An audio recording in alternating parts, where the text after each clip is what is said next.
All right, everyone. November 11th, 2021, the second huge movie fanatics radio of this second season. Last year, or I should say this year, I didn't start the show until I don't know when it was, if it was January 6th, so I never even had a fall season last year because the show didn't even start until January. But this is the first fall season of huge movie fanatics radio. I'm seeing already a like. Thank you very much. I did see people are probably popping in and out. I did see two people waiting, which I think is a record for this particular channel, for this particular show. Welcome. I'm seeing two hitchhikers now. Thank you very much. Wade Wilson says Chewbacca. Welcome, Wade. What's Wade been up to? I don't think Wade really participates in video comments so much, which is fine. He participates heavily in the radio show chat. Gary Page is here, says hi Nate, thumbs up. Thank you very much for showing up. Gary Page in the UK, Wade Wilson in the US, I think. Where the hell's Wade again? If you want to share, I think it's the East Coast. I'm not 100% sure. Welcome Wade and Gary. What the hell do we want to talk about, damn it?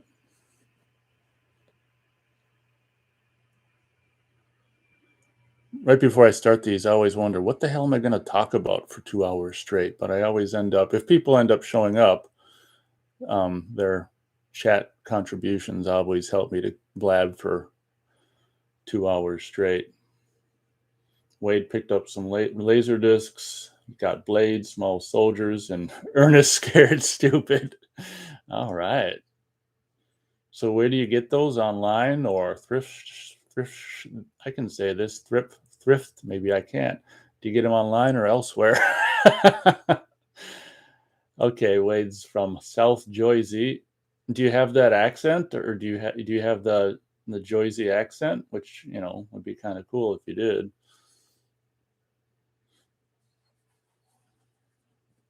You're kind of close to the Camp Nobi Bosco where they filmed Friday the 13th, 1980. And that'd be fun to visit. Of course, they don't really want you visiting there unless you're paying for one of their scheduled, tours or whatever.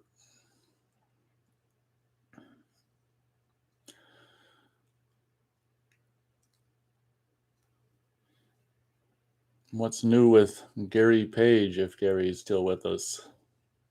Well, there he is. Gary asks if I have any funny video store stories from when I worked in video store.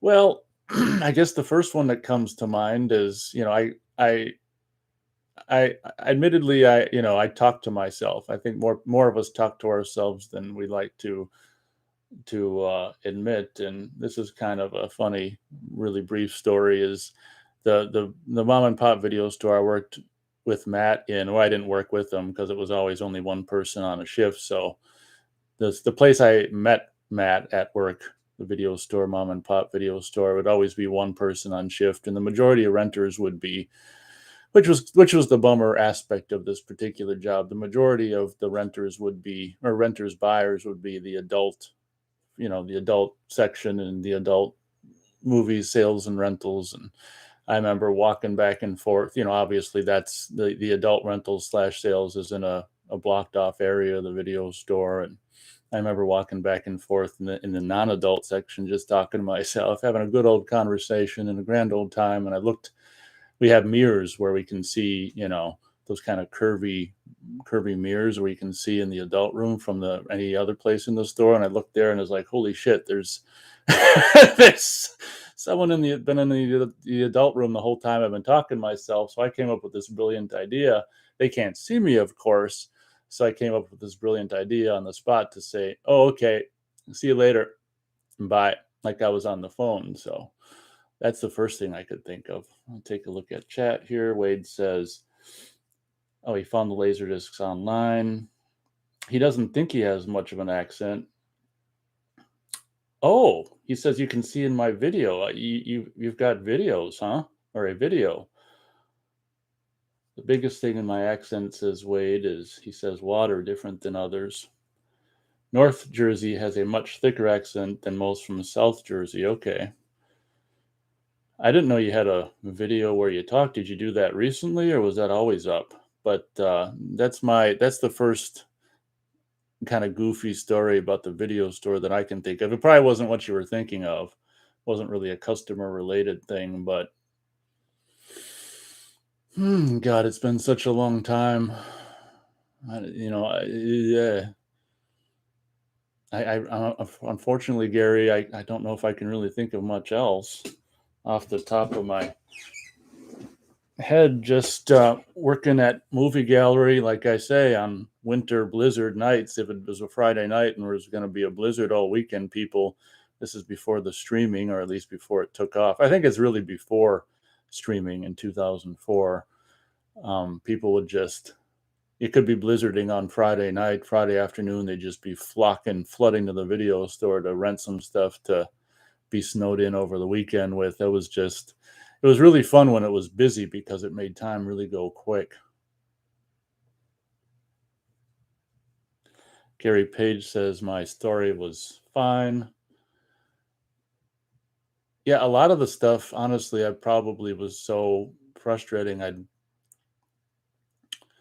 probably just as soon forget it, which I have. I had one customer at movie gallery who was a regular that she was like, she was an older woman with, 40s or 50s or something. She's like, "This is my birthday. Do I get a free rental?" And I was like, "Well, okay," because we had this. That's how nice I was. Screw the company I was working for to be nice to the customer. And we had this gumball machine that would have, there was some gumballs dispersed throughout the gumball machine that said free rentals. So if someone got one of those, you entered a specific code, gumball, whatever, to get a free rental. So there's really no way to know, because it was printed on the actual gumball itself. There was no way to know for the company if it really was legit or not. So I used that code to give that lady on her birthday a free rental. So that's how nice I could be. Before that came about with the free rental actually printed on the gumball, we actually had little clear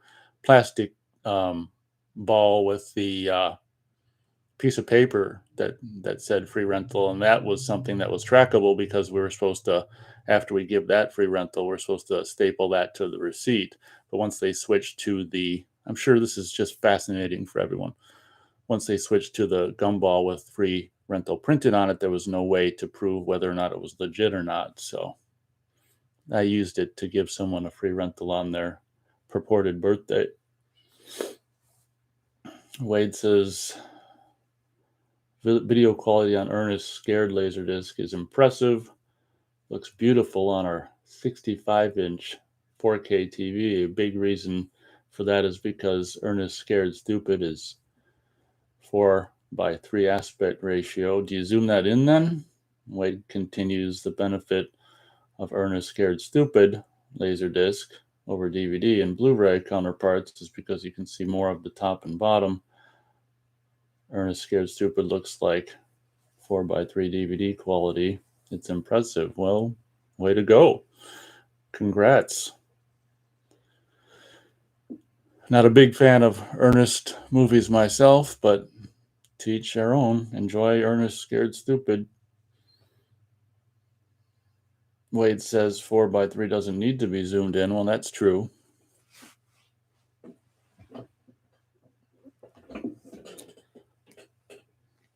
Just trying to rack my brain for them video store stories. I mean, in the DVD era, a lot of people would return because the cases weren't clear. They should have been clear. That would have been better. The mom and pop place I worked at, the cases were clear, but probably we still got cases returned without discs. But that was one thing about the disadvantage of the DVD rental business versus VHS. Although I would imagine in the VHSs, possibly, VHS boxes were returned empty, but a lot of times you'd get the case with the no disc in it, and you call them and say, there's no disc in here, and they'd say, I'm sure there is, and I got sick of arguing with them. So I'm like, I developed this response. Okay, well, why don't you check on your end to make sure it's not in the player or something, and I'll double check and recheck on my end to make sure I'm correct. And of course, I knew they're wrong because, you know, the DVD's not in the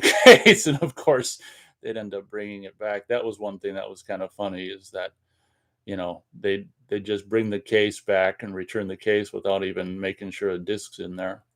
I can't remember if that ever happened with VHS. I would imagine that would happen less so because, you know, there's a weight difference between an empty case of a tape and a empty case of a DVD. You can't, you know, DVD weighs nothing, you know.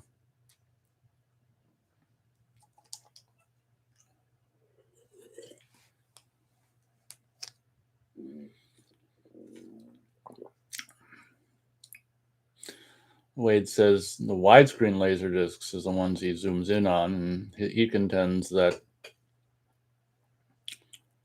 the widescreen laser discs don't usually look as good as the 4x3.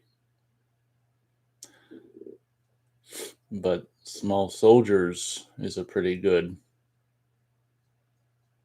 widescreen release, in his opinion.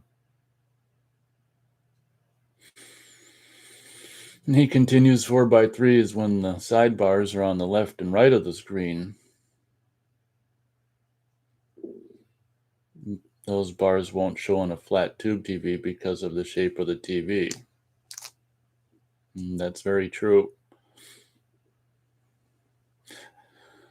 Gary says, when I had my Laserdisc collection, it was all films cut or banned in UK, imported from America. Oh, okay. So things that weren't available in the UK, you imported.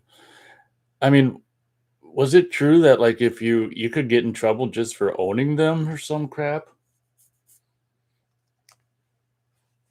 Were you risking eternal, you know, life in prison for even owning them? I mean, what a joke, if that's the case.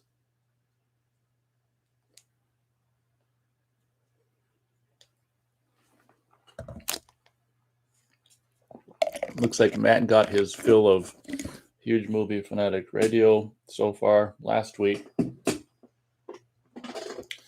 Might have lost him for good when I confessed that I was a kind of a ABBA fan, which is fine.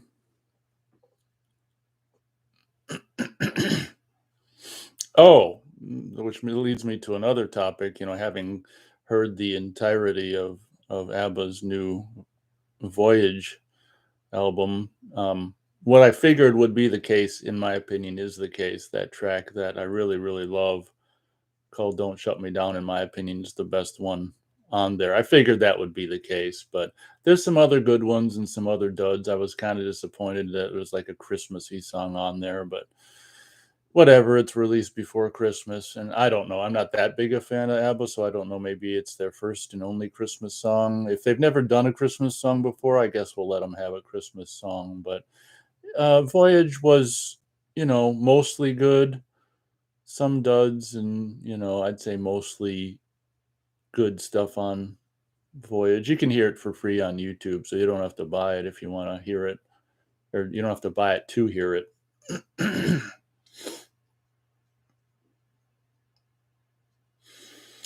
Yeah, Wade brings up a good point. He says there's still a decent amount of movies that only have a Laserdisc or VHS release. That's true. A lot of stuff never made it from VHS or Laserdisc to DVD or beyond. It's interesting. Some movies went from VHS, skip DVD to Blu-ray. Like I'm pretty sure, like, for example, you know, Berserker. I don't think that ever got an official DVD release, at least not in America. So some titles go from VHS to Blu-ray.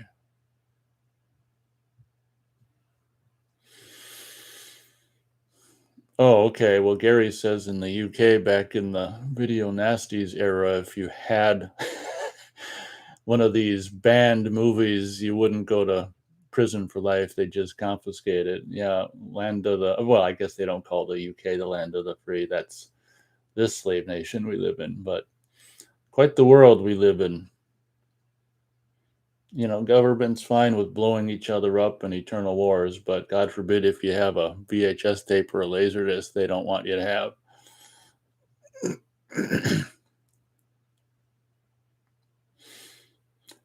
Wade says, didn't the FBI raid Roddy McDowell's house when he was alive for bootleg movies? Yeah, I wouldn't know. That's my response. He continues, I forgot what he had, but they raided his house for it. Roddy McDowell is from Planet of the Apes and Fright Night. Yeah, he's also he's in a lot of other movies as well. Like we just recently rewatched Hell House, and he's in a small part in that Charles Band movie. What the hell is it called? Laser Blast, and he's in all kinds of other stuff as well. But yeah, I don't know anything about that.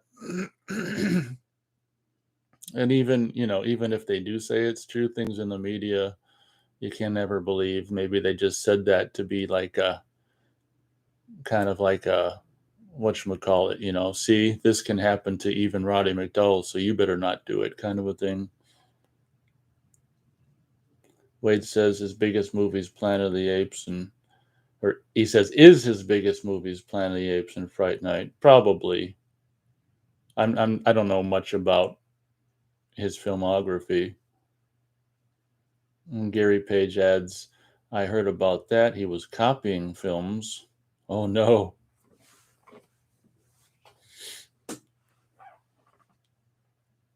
Imagine buying a bootleg from Roddy McDowell back in the day. That would have been fun. Could you autograph it?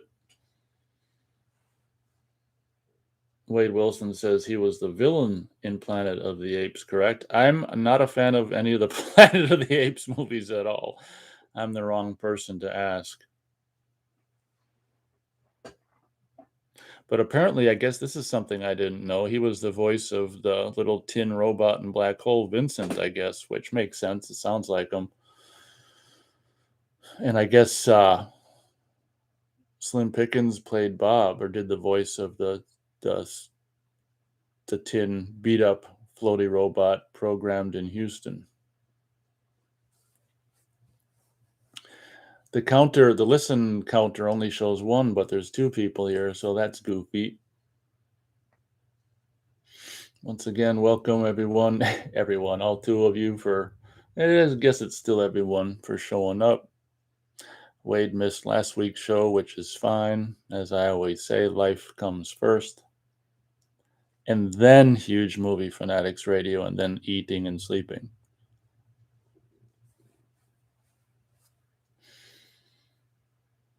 Wade says, I find it ridiculous that the FBI is raiding people's houses for bootlegs or in some strange cases for someone's diary.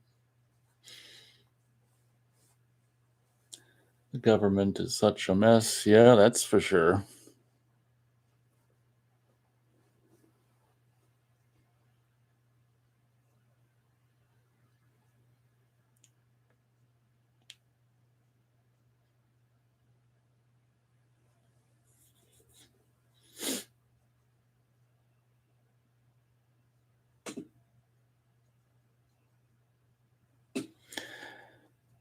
Yep. Oh, Gary Page asks if I'm going to do any more musical intros. Oh, do you mean singing or yeah, I don't know. I guess we'll just we'll see what I guess how I feel week to week. If I do one of these every week all winter, I'll probably I don't know, switch it up and possibly, the deeper you get into winter, the more insane you get. So I'll probably be singing by some point. And then another thing is, I having done several different ones, I'm kind of exhausted my options. But I guess I can do the same thing over and over.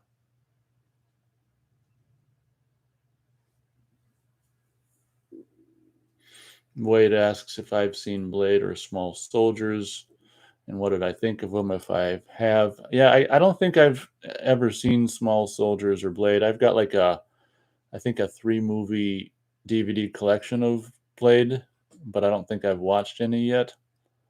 So that's my answer on that.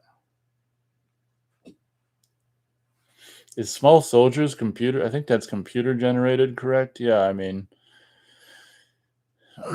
not huge into, the cartoons, but that's just because I don't know.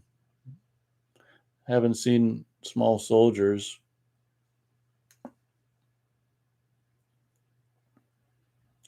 Yeah, I guess we'll just have to see how I feel regarding the musical intros. I guess I feel like I did the ones I could think of. I don't know if there's any others. I mean, I'm sure there's other ones. You like goofy horror themes and stuff like that. It's possible. I could either, redo ones I've done before or try to think of new ones, I guess.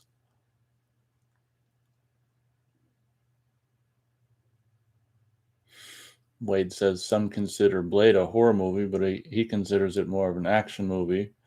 Not to say there isn't some slight horror elements to it, just don't think I'd categorize it as horror.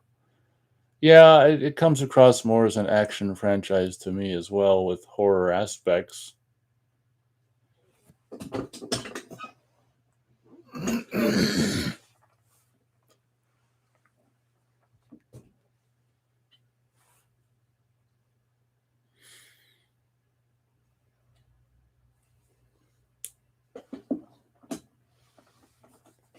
That counter is goofy, just showing one listener with two people here is goofy.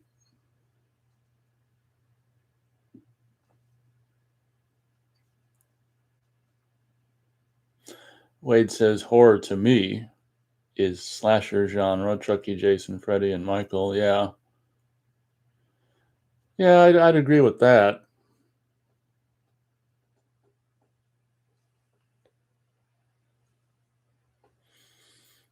Oh, I guess I could say this one thing. I recently came across the UK version of Bride of Reanimator, the Arrow Video Blu-ray release for $10 at Half Price Books, which was like a steal. It's possible that it's a region free. The UK version was a region free Blu-ray, and it's kind of goofy because they also had like an American region A release. I don't understand why they did two releases if the UK one is region free, but that was a steal. And I looked them up online, and apparently the US version's out of print because those are going for a lot of money. So it was quite the steal to get that for $10. It's not. I don't think it's a limited version or anything. I want to say the limited big version of that came out with the R-rated version as well, which kind of is like, why would anyone want that anyway? Kind of disappointed that the unrated footage on that Blu-ray was like the quality. I mean, it wasn't standard definition quality, but the film quality it wasn't up to par with the rest of the movie, which was kind of unexpected and disappointing. I was hoping the Jeffrey Combs Bruce Abbott commentary would be really fun, but it really wasn't that big a deal. In my opinion, the commentary for Reanimator with, I don't know, it had Bruce Abbott, Jeffrey Combs, Barbara Crampton, I think Brian Usna, and the guy who played Barbara Crampton's dad. That's like one of the all-time best commentaries that I've heard, as far as it's just entertaining. But there's three commentaries on the Arrow Video Blu-ray of Bride of Reanimator. So there's another one with Jeffrey Combs and and Brian Usna, I think, and some other people. So Jeffrey Combs is funny on the Reanimator commentary, doing his lines and stuff.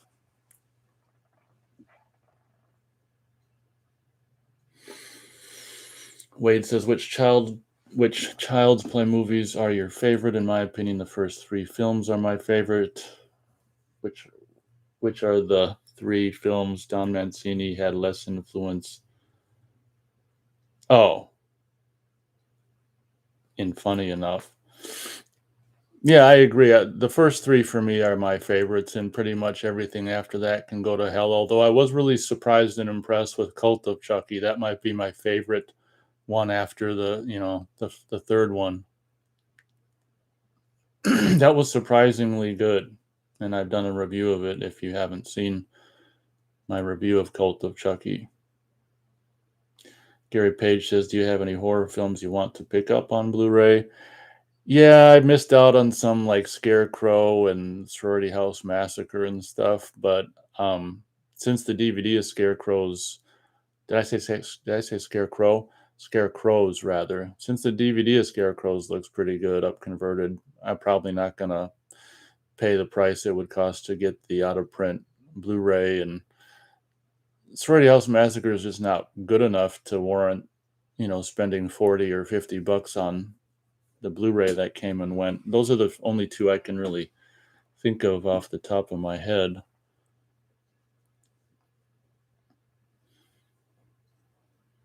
Wade says Don Mancini had more of a say in Bride of Chucky, Seed, and the ones after the first three films. I'm not big into Don Mancini's vision. I prefer the first three. Bride of Chucky is okay, I guess. Yeah, I mean, I hear you. I was disappointed after the third one when it was starting to be. Well, that was, you can understand after the success of Scream and post Scream, which is like horror comedy. Of course, he felt the need to get onto that bandwagon. So, Scream, as much as, I actually do like the Scream movies, or, one through three anyway, kind of did start this annoying trend of like humorous horror. But oh wow, Wade has the Scarecrow's Laserdisc. That movie is awesome. Yeah, I agree. Wow, that's probably pretty rare. I got the VHS from the 80s or whenever. You should do a video showing that Scarecrow's Laserdisc. Oh, Wade asks if I've watched any of the Chucky TV series. No, I haven't. I was told that just like so much of what's being made and released nowadays, it's, got a lot of the elements in it that aren't very enjoyable to us of, you know, that grew up in the 80s and the 90s and stuff. Is like the first episode or something free on YouTube, or how does that work? I don't know if I'm interested enough to check it out. Does Brad Dourif do the voice?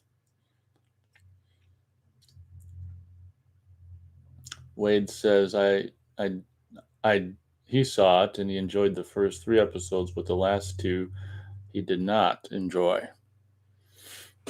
Yeah, I'm just kind of over the stuff they're putting out now. If it's got to have all that anti-male and pro-female and other things that I probably shouldn't even mention.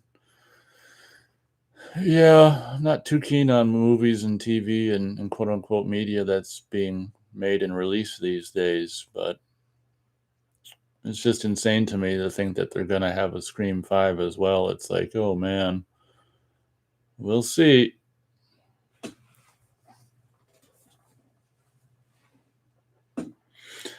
Wade says he enjoys the show when it's about Chucky tormenting and slashing people up. The last two episodes just seem like a biography on Don Mancini's life, which I'm not interested in. And you can read his comment to see the rest of what he says. Gary says Friday 13th, 1 through 8 Steelbook came out in the UK. Part 1 was the Warner Not remastered, and everyone is pissed off over here. Uh-oh. Well, I can understand why.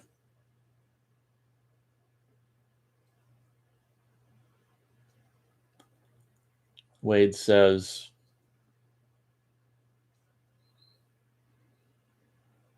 yeah, read his comment if you want to see what Wade says.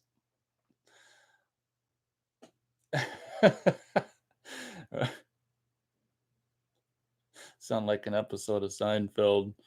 I'm embarrassed to say I've seen the whole show. At half price over the years. I got the series each season for $3, so I figured fuck it. I'm not gonna say I'm a fan of the show, but that just his comment reminded me of one of the shows. It's so funny that Target just recently put out all these. God, I hate Funko Pops, but they put out these Seinfeld Funko Pops with you could get they sold individual parts of his apartment separately. So if you bought them all, you could make a Funko Pop Jerry's apartment set, and it's just like, oh my god. And at some point there was this, we saw them all these Seinfeld Funko Pops, along with all those pieces of Jerry Seinfeld's apartment, on a clearance, end cap for like just, I don't know, $2.50 a piece. Like, yeah, no one gives a shit about Seinfeld anymore, but nice try, Funko Pop. Oh.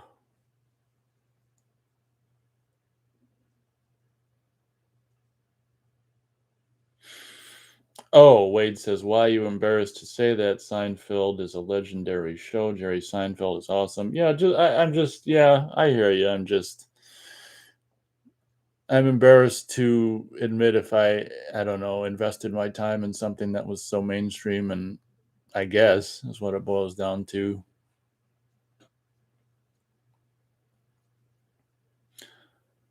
Wade can't decide who his favorite character is on that show. Kramer is funny, and so is the bald guy.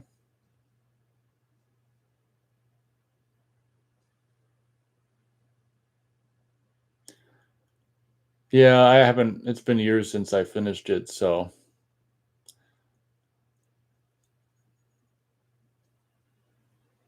I don't remember much.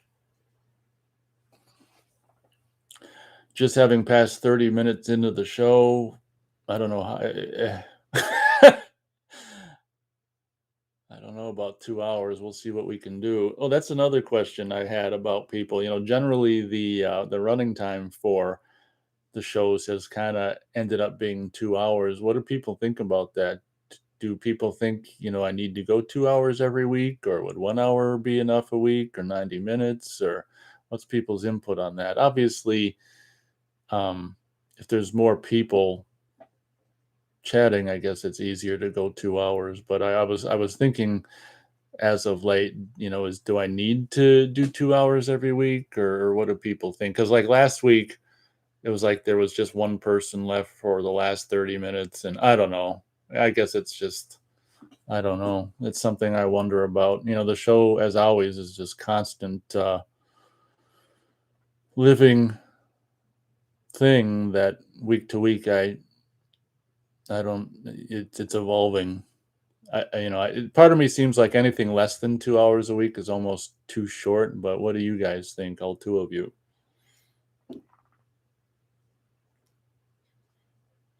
Yeah, what's his name who played George in Seinfeld? Of course, was in The Burning and stuff. His character was funny because it was just like a pathetic guy or whatever. But yeah, I guess I'm kind of over the show personally, but that's that's okay. Yeah, George Costanza. I can't think of the guy who plays his, or who plays him's name. Gary Page says, "Just let it flow." Thanks for the feedback.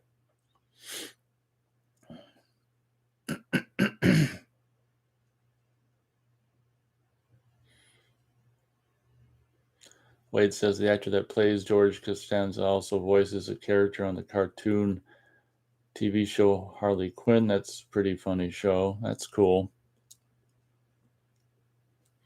Does Wade have like an all-time favorite Laserdisc release or anything like that?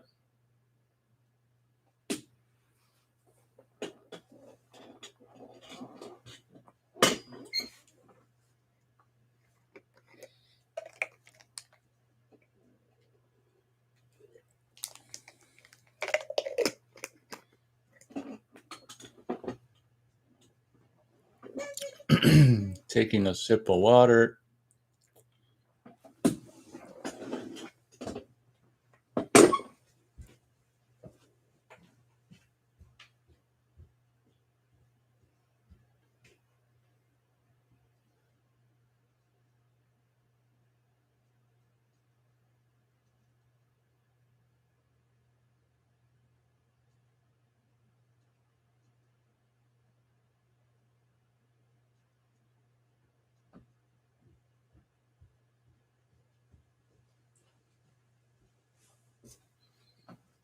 Just had to check something. I guess I should have mentioned I was walking away, but no one's barely listening, so hell.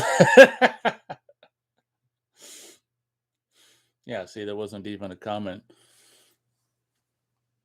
Um, I guess since I can talk about since last week, there's been more and more clips of Ghostbusters Afterlife popping up on YouTube and stuff. And the one thing positive that I do have to say about the clips is it kind of has a retro feel in the way it's like photographed and cut, which I appreciate. Some of the coverage, if you've seen that clip of like that those kids, gonna, I don't know, chase that Slimer blob or whatever, and the kid accidentally, switches on the that seat. I can't remember what it's called, gunner seat or whatever that girl's sitting in, and gets, ends up going out the side of the vehicle and stuff. Just the way that was covered and edited, that part was pretty cool. And also that scene where the girls or the kids test the whatever it's called, Ghostbuster gun stuff.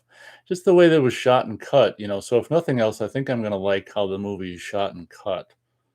But I searched, Ghostbusters Afterlife clips and saw people's like reviews, and I didn't watch any of the reviews, but in the description or the title of some of these reviews, they said, it's bad, or fan service, and looks like it's probably, it's so much of what they're doing these days, like with the Halloween 2018 and Halloween Kills, is something that you think you would appreciate being a fan of the series, but not so much when it's actually on screen, is like this trend now of doing this like fan service stuff, which in theory sounds good, but when it's actually up there, it's just like, I don't know. It's like hardcore fans making a movie, and I don't know. I guess anyway, I do got to admit, I kind of am getting more and more like I just want to, or getting more interested in seeing it, enough so that I might have to try to drag Beth to a theater to see it. I'm just curious. And once again, I'm curious about the original cast participation. I would imagine they're just going to show up at the end, most likely. But anyway, I'm just blabbing. Wade says, I can't think of a favorite Laserdisc off the top of his head. I do know that 4:3 prints tend to look better than widescreen. Pinocchio's Revenge, Ernest Scared Stupid, and Ernest Saves Christmas are good releases.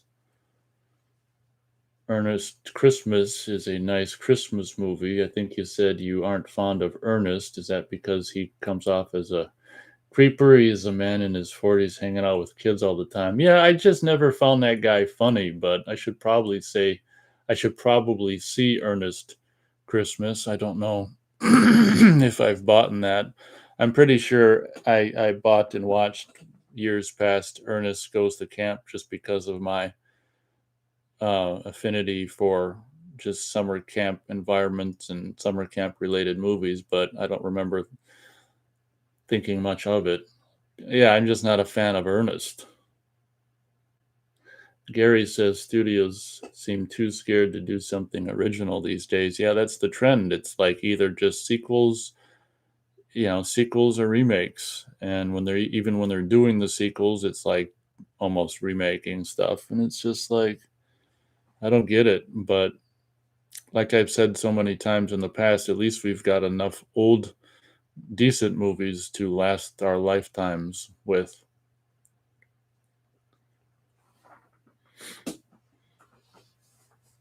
My biggest curiosity is, like I say, Bill Murray's, Dan Aykroyd's, and Ernie Hudson's participation in the new movie. As I said, there's a little tease on one of I think the final trailer, where it showed, like three guys standing next to each other, and just like the hand holding the proton. I don't even know what the hell, proto blaster. I don't know what the Ghostbusters gun is called, but like with Bill Murray's voice saying, "Have you missed us, guys?" or something like that. So it does look like, unless they're doing a trick in the trailer, that they end up, suited up and doing some ghost busting, most likely at the end, which would be cool to see. And I just hope there's a decent amount of, the three original, or the three remaining Ghostbusters that are still alive.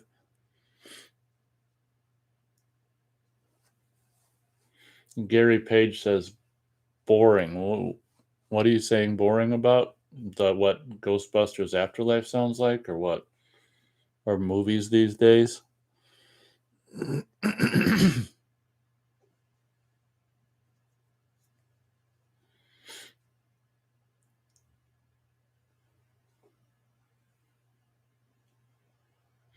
Yeah, the counter keeps going from 1 to 2 to 1 to 2 to 1 to 2. Wade says, I would rather have it be just the old men busting ghosts. I don't care about the kids. I know. It's just going to be like, oh my God. And that kid from Stranger Things, talk about like non-photogenic. Holy shit. The more clips I see of him in Ghostbusters Afterlife, the more it's like, why is he even in movies and TV?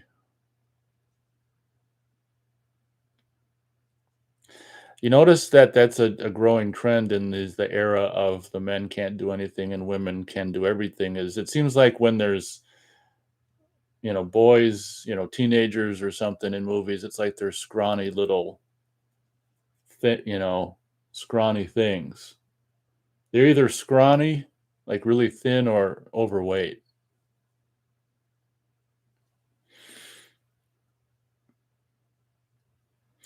Gary says Bill Murray is brilliant, and it's nearly time for Scrooged. Boring about movies these days. Oh, you mean the time of year to watch Scrooged? Yeah, that's true. I showed that to my mom last year, and at the time I don't think her memory is the greatest these days, but at the time she's like, I don't think I'd seen that. She had to have seen Scrooge before last year, but I guess that's one of the advantages to fading memory is you can see the same movie over and over for the first time. I actually look forward to the possibility of like seeing Friday the 13th, 1980 for the first time again. One of the potential advantages of getting old. Looks like Physical Media Fanatic is here. Welcome. He says, hello, sir.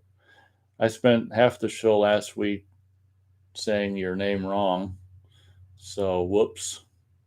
Wade says, my dad was telling me earlier that Paul Rudd won Sexiest Man Alive on some stupid magazine. Not saying Paul Rudd is ugly, but Sexiest Man Alive? Come on now. Are women really flocking to him? I call BS. Yeah, they just put things on magazines, just whatever. Whatever they want. Doesn't have to be true or make sense. They just put it on the magazine. Wade says, I love Paul Rudd too. He's in a lot of funny comedies I watch. Yeah, I used to like him too, but so often is the case with, me, is like if you see a face just too much, I just get sick of them. Even if I originally liked them. That's all in my opinion, that happens a lot with like the comedy genre is you just see these faces over and over and over. Like I'm kind of over Paul Rudd at this point, but that's just me. And there was this one kind of awkward, stupid scene, Ghostbusters Afterlife clip where he's in the house, and talking to the mom of the kids and stuff, and it's supposed to be funny. It kind of reminds me of Halloween 2018 humor, where it's like, just watch the clip. It's just like humor attempt at being funny, and it's almost like annoying. Maybe I'm just getting old and grumpy. I don't know.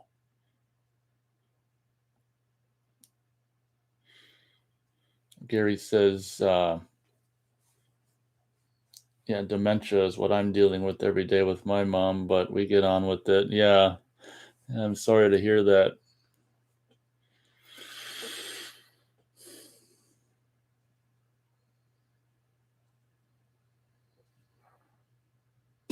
October 31st, 78 Productions says, hey, how's it going? Welcome. I don't think I've seen you around before. Must be a Halloween fan. What'd you think of Halloween Kills? Wade says, you felt the scene to be cringy? Well, yeah, I did. It was just like trying to be funny, and in my opinion, it was more annoying. I don't know if we're thinking of the same scene. They got a clip from Ghostbusters Afterlife on YouTube where Paul Rudd's trying to, like, I don't know, hint at dinner at the old farmhouse with the mother of the kids from the movie or whatever, and it's just, I don't know. It's personal preference. It reminded me of the failed humor attempts in Halloween 2018, just like trying to be too cutesy. Physical Media Fanatic says, "What's your favorite comedy movie or actor?" This might not be the definitive answer, but the movie that popped into my head is, you know, instantly was Vacation, the original National Lampoon's Vacation. I'm of the generation, I grew up with that and Chevy Chase. I'm not saying Chevy Chase is my favorite comedy actor, but I like Bill Murray as well, and I'm a big fan of Meatballs and stuff. So stuff from the 70s, 80s, like that. And I liked Steve Martin a lot in the 80s, and Roxanne and Trains, Planes, Automobiles.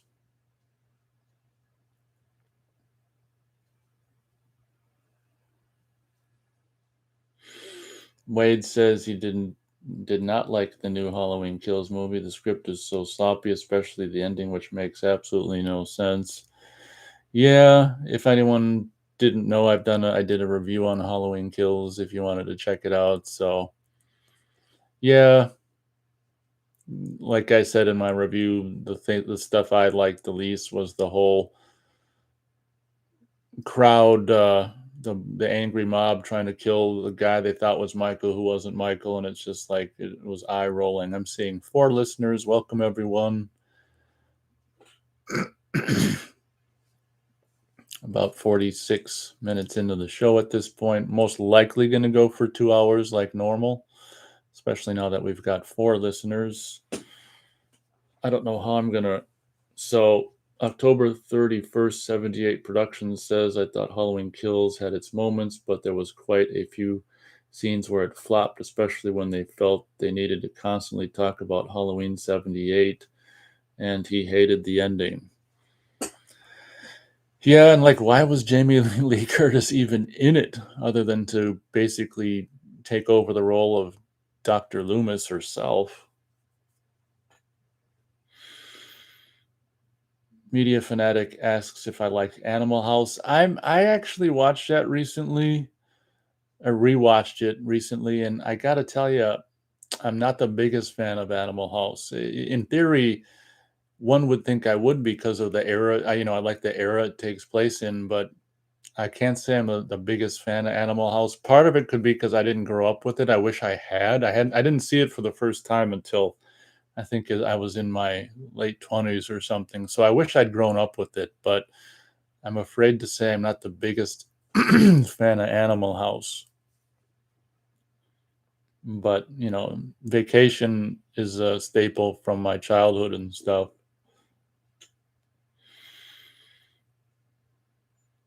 We'll just call that guy Productions. He says the soundtrack was the best part of Halloween Kills, in his opinion. Yeah, I would agree with that. It was cool hearing new renditions of the 78 music and just the music in general. That's one of the biggest things I was excited about when they were making the first one, the 2018 one, is wow, John Carpenter is back to do the music, which is still one of the coolest things about the new Halloween movies. So I agree with you there. Wade says, "I like the hospital setting in Halloween 281. Definitely prefer Halloween 281 over new ones. In some ways, I like Halloween 281 more than the original." Yeah, I was in the same boat when I was 12. I loved Halloween 2 when I was younger, but it's one of the movies that flip-flopped the most from me as being a kid to an adult. Now I watch it and I'm just like, what did I love about this? But I still do like it. It's still my second favorite Halloween after the original. Matt's here. He says, "Full house today." Welcome, Matt. Yeah, looks to be the case. A whopping 4 to 5 people at any time, any given time. Mr. Michael Myers, productions guy, says you can call me 1031. Oh, okay. Yeah, there you go. I'll call him 1031. He suggested an easier, shorter name to call him. Good idea. 50 minutes into the show, probably go 2 hours, everyone. And if you want more, you'll have to wait 7 days until next week. Media Fanatic says, how about action? Favorite action movie or hero? Yeah, I mean, being a child of the 70s and 80s, obviously Arnold Schwarzenegger was huge to my growing up and in the 80s and childhood and stuff. I'm still a huge fan of Commando. It's just so over the top. It's awesome. And, you know,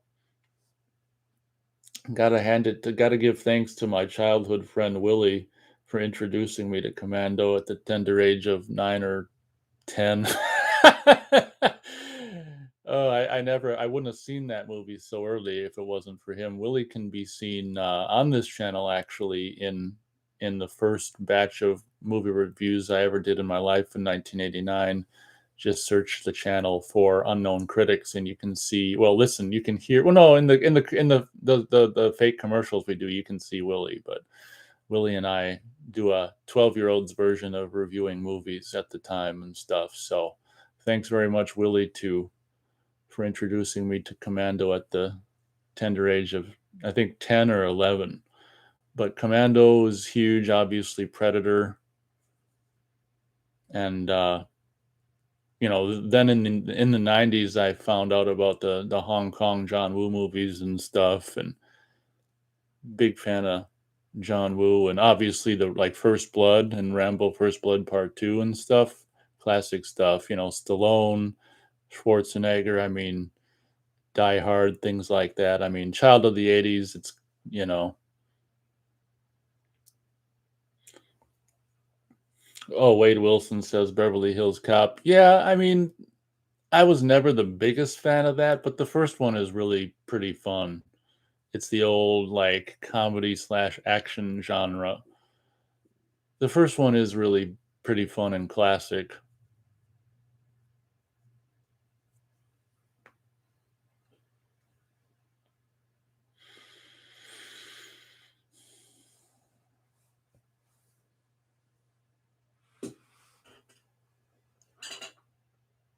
Hmm.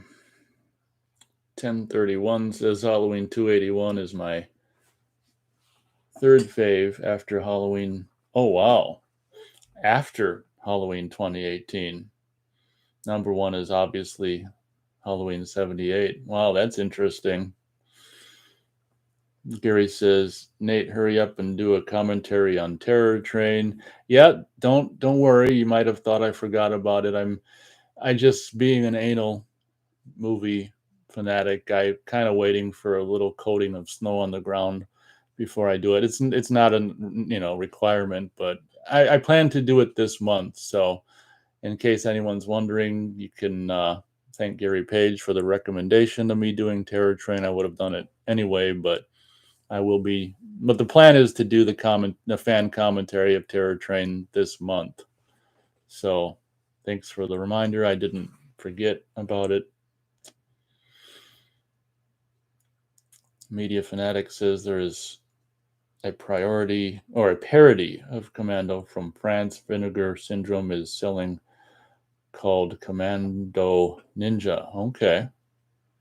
Yeah, I don't know. For me, Commando is just one of my all-time just favorite action movies because it's kind of like Speed, where it's like just, in theory, kind of like this non-stop clock ticking, Yeah, it's just really great, and the over the topness really helps as well, and just Arnold at the time in his prime, and yeah, James Horner does the score, which is really cool, and that's really great. And I don't know if any of you know this, but sometime I don't know if it was around like 2007 or something.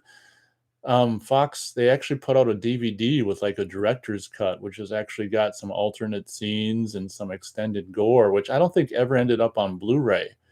But a lot of people might not even know about that. At the time, that was like a big deal for me. I was like, wow, it kind of put some extra gore in there and like some either alternate or additional scenes, and that was kind of cool. But yeah, Commando was really a staple of my childhood. Thank you, Willie.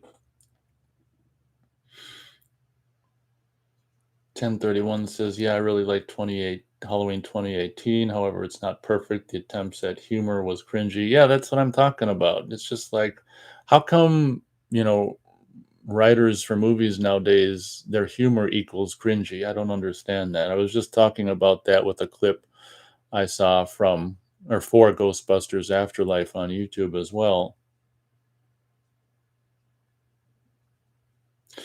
Gary asks an interesting question. Has anyone seen Night of the Animated Dead? Yeah, I saw that Blu-ray in Target, and then it was like on sale for $10 on Amazon. And I looked at like a trailer and a clip on YouTube, and I thought it was interesting, but I haven't seen it. I'm kind of, I'd be interested to see it for free.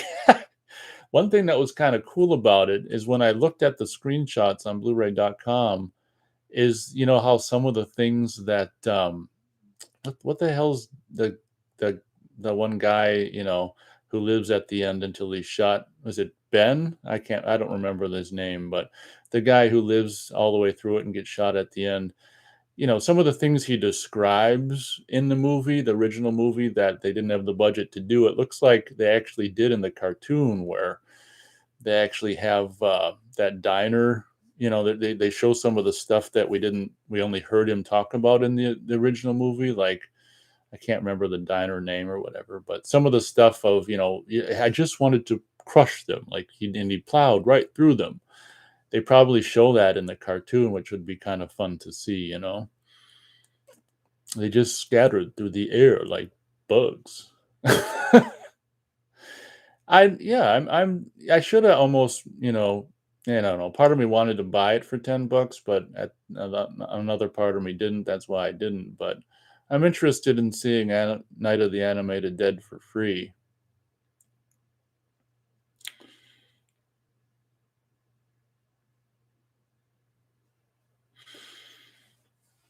I think Media Fanatic is talking about the Commando DVD director's cut I was referring to when he says, "I did, but out of print now. There was a director's cut on Steelbook." Yeah, as I said, I don't think it ever made it to Blu-ray, but I would imagine that's kind of a rare, like you say, being out of print now, a rare version of Commando that's out there. All I can remember is there being an alternate line that Alyssa Milano delivered to the main bad guy.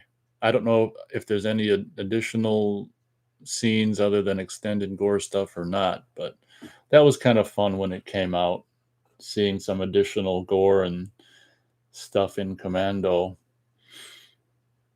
1031 says, yeah, I don't know. Yeah, I don't know what he says.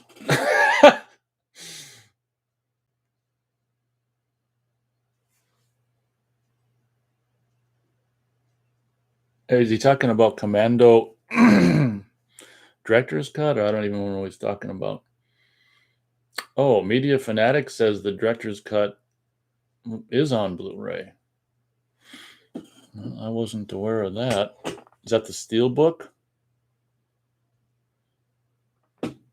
Wade says,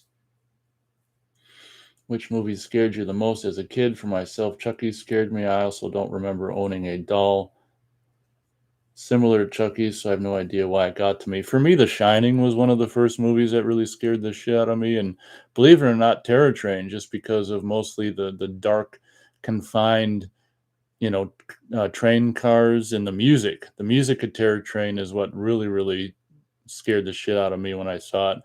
I saw it first at the age of 15, and not a lot of movies scared me as a kid, but the two on the top of the list are The Shining and Terror Train, mostly because of the music in Terror Train and the dark, confined places where the killer might be lurking and hiding and ready to pounce.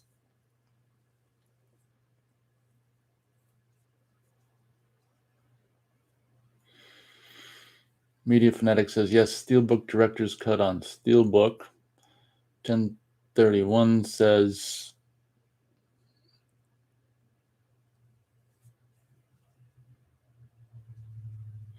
the scene where the two cops are talking about their sandwiches and Halloween 2018.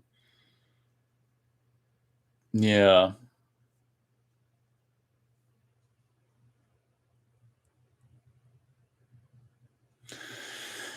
Yeah, I mean, that was like trying to be funny, and it's just stupid.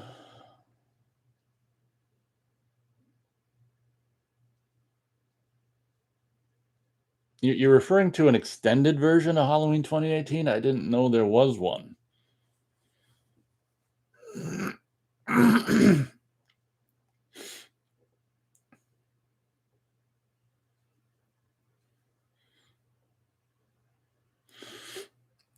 And it also says, like, in the pre-order for Halloween Kills, like, there's 1 movie, 2 cuts, so that kinda makes you wonder.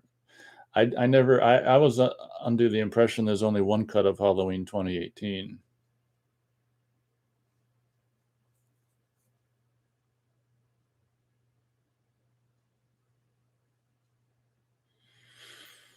Wade Wilson retracted his own comment.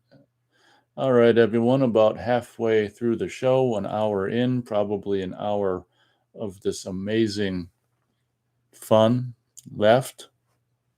I think we got up to about 5 listeners at once. I think, I don't know, possibly Matt came and left unless he's just listening in the background. Oh, 1031 says in the extras there was a deleted scene. No, there was an extended scene of the 2 cops. I see. So it could have been worse, but they spared us in the theatrical version. Well, thank you. It should have. I think you probably already said it, but should have cut it out altogether. Part of me was wondering if those 2 guys were like supposed to be like an homage to the cops in Halloween 5 or something.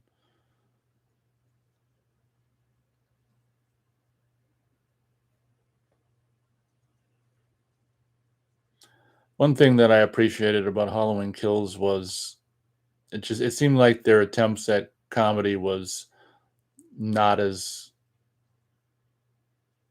not as bad, or the attempts at being funny wasn't so much there in Halloween Kills, which I appreciated.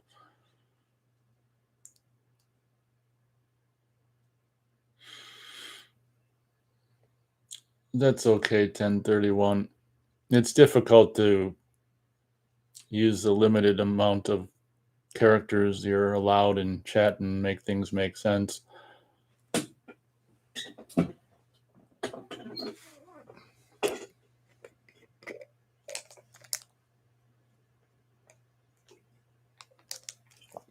About halfway into the show. Once again, thanks everyone for showing up this week.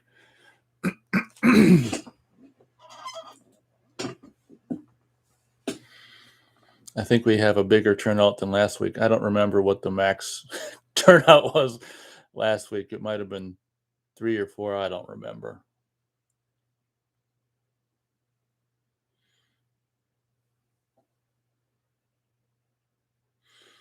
(1031) agrees about the less attempts at humor for Halloween Kills. Yeah, and for the record, I would. So 1031. Which one would you rather? Oh, which one do you like the most? Halloween 2018 or Halloween Kills? I'd personally rather watch Halloween Kills because there's more like Michael stalking around the suburbs at night kind of stuff. And that's the kind of stuff I like. Of course, then the problem with Halloween Kills is then there's the mob crap, which I hate. But I guess you probably like the 2018 one more because that's your second favorite Halloween. So I guess I kind of knew the answer to the question. Oh, okay. Well, he's going to go. Have a good day yourself as well. Thanks for showing up. I think we know the answer to that question anyway. And I really do appreciate it when people say they're going to go. I think that's really, that's actually very courteous. So thanks to him for that as well. Wade says, who is credited for the Child's Play 1988 story? I know it was Don Mancini's characters. From what I read online, it seems like it wasn't Don Mancini's vision. Don wanted Andy to do the killing. Yeah, I'm not exactly sure the answer to that question. That's a good question. He also says, from what I read online, and that the doll wasn't doing the killing. Yeah, that would have been kind of stupid. I mean, that would have been a cool kind of made-for-TV thriller, you know, a TV movie that comes across as like could be kind of a thriller mystery. As the kid's gonna do it, or not the kid, the doll's killing, but it turns out to be the kid. But yeah, that would have been so stupid if they would have done that in Child's Play, because it would have just been one movie. There wouldn't have been the franchise, most of which, of course, I don't even like. But yeah, I'm definitely glad they went with the actual killer doll, because that's kind of like what Pinocchio's Revenge ended up doing, isn't it? I haven't seen it for a while, but it seems to me that's kind of like what Pinocchio's Revenge did, where you never even know necessarily if the Pinocchio was doing anything or not.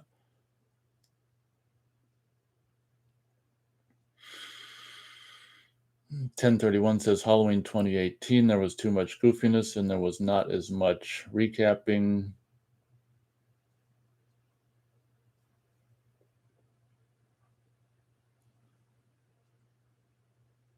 So I think he likes 2018 more than Halloween Kills. That's cool.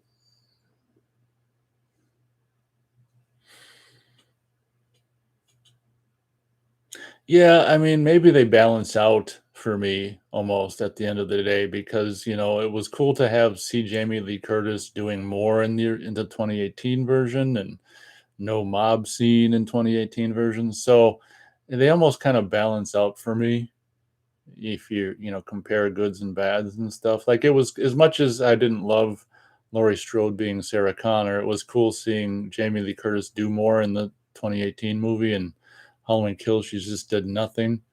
Looks like if they make, Halloween Ends, she's probably gonna do more, I hope, in Halloween Ends.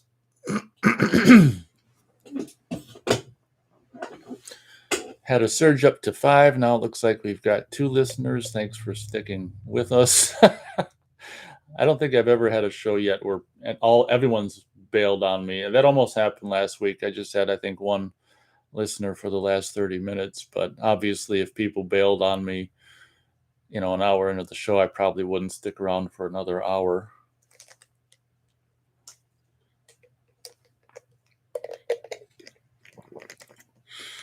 Wade says, did Michael Myers kill any kids in Halloween Kills? I forgot. And has Michael Myers ever killed a kid in any of the movies? I know horror icons typically do not murder kids. Yeah, that'd be hard for me to try to think on the spot. He killed some kids in Halloween Kills, but off camera. Their bodies are just discovered in the playground, I think. I don't think he killed any kids in any of the other movies. He was trying to in Halloween 4 and 5, of course, but I don't think he killed any kids prior to the new Halloween films that are just coming out now, like 2018 and Halloween Kills. Yeah, the ratings board probably doesn't treat killing of kids very well in movies, so they probably just tend to not do it for that reason. Seems like I've seen it, you know. It's hard to recount everything on air live.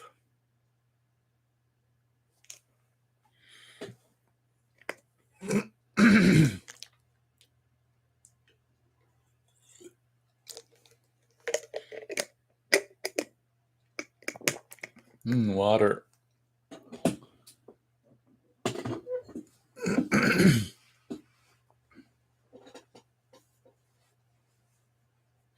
Gary Page says, Nate, he just retract.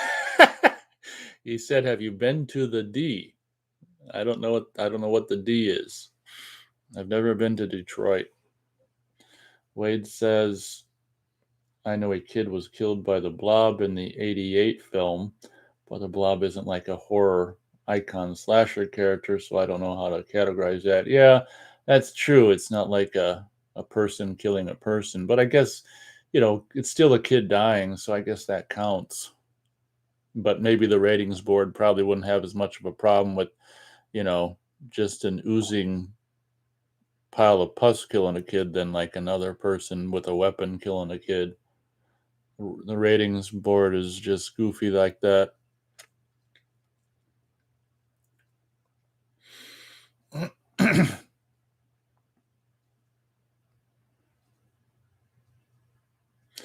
Wade says gruesome death if you remember that scene. Yeah, I don't. I'm pretty sure I have that the 88 blob on DVD, but I don't remember it at all. I should actually check it out.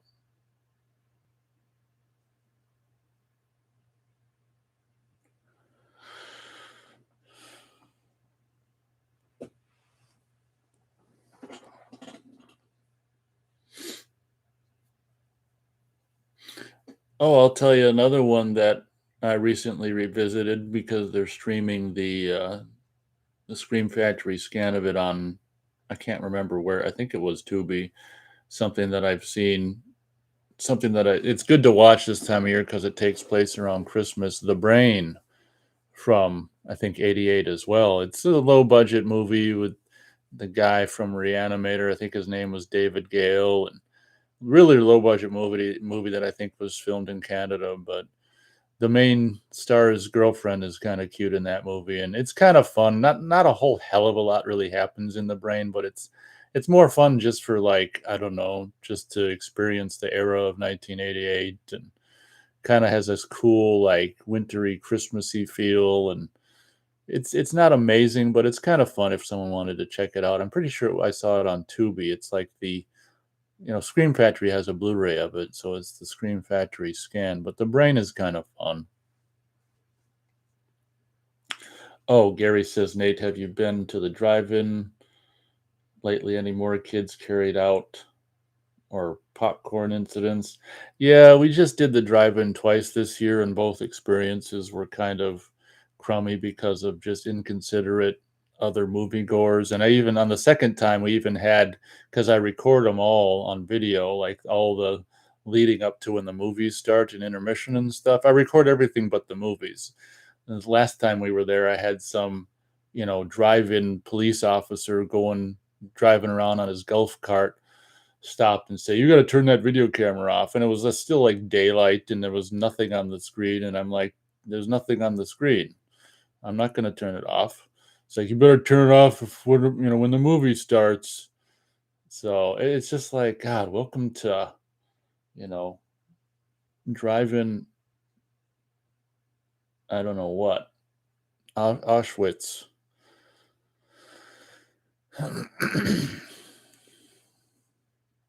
So our drive-in movie going experiences were not very enjoyable this year, and there's been non-enjoyable experiences in the past. I mean, it became a running thing over the years. I've had other events, other experiences that made me say I'm not going to a drive-in again, and of course you end up going anyway. But this year was bad because we only went twice, and both of them were like bad experiences. Nothing, nothing as fun as last year where I'll probably need to, upload nothing worthy of uploading any clips. Although there was this one dad who had his kid pimp out his kid who's, having his kid sell candy bars, and he the second time, we saw that kid both times we went, and the second time I kind of asked him questions like, "What are you doing that for?" "Oh, for school, for a trip to Washington D.C." I'm like, "Oh, what are you gonna do there?" "I don't know, look at monuments." I'm like, "Oh, okay. Have a good one." I just kind of grilled the kid. I should have done a, you know, history lesson about the what the hell is that called? The Washington Monument or something that's like 555 feet above ground and 111 feet below ground, which obviously equals a certain number. I should have educated him on that. Did you know that the Washington Monument is altogether 666 feet?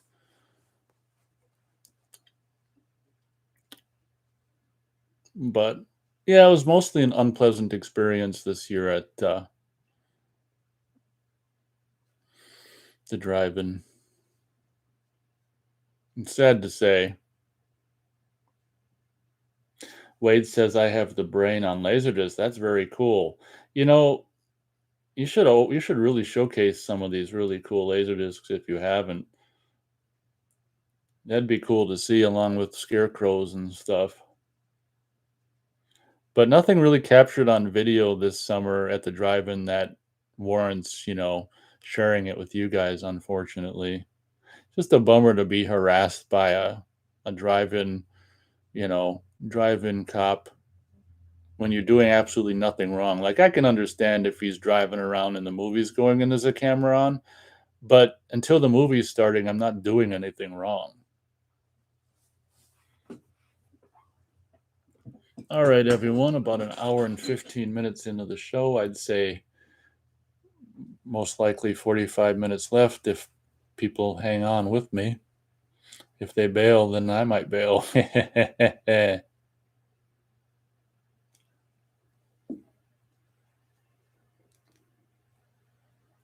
Sounds like Wade's got some pretty cool laser discs.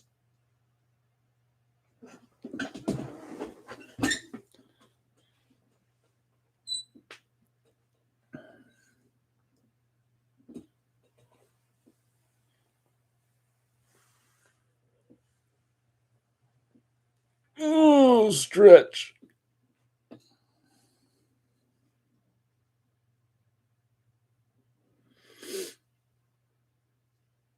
Yeah, apparently Matt just showed up to say hey, and then he took off. Fine then.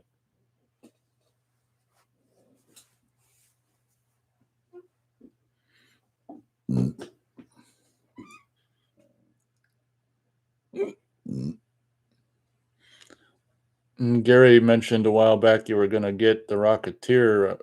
Did you end up getting that and re-seeing it? And if so, was it enjoyable?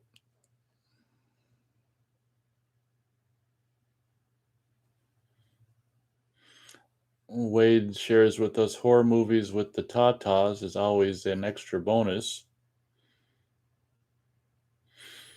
Wade says, I never got Rocketeer if you were talking about me. Did I say Wade? If I did, I meant Gary. Gary Page was, I think he was inspired by my showcasing of the Rocketeer trading cards to actually buy and revisit the movie. And I'm wondering if that has happened yet, and if it has, if it was a good experience. Oh, I did say Gary. Okay, that's good. I don't want to be losing it this early in life.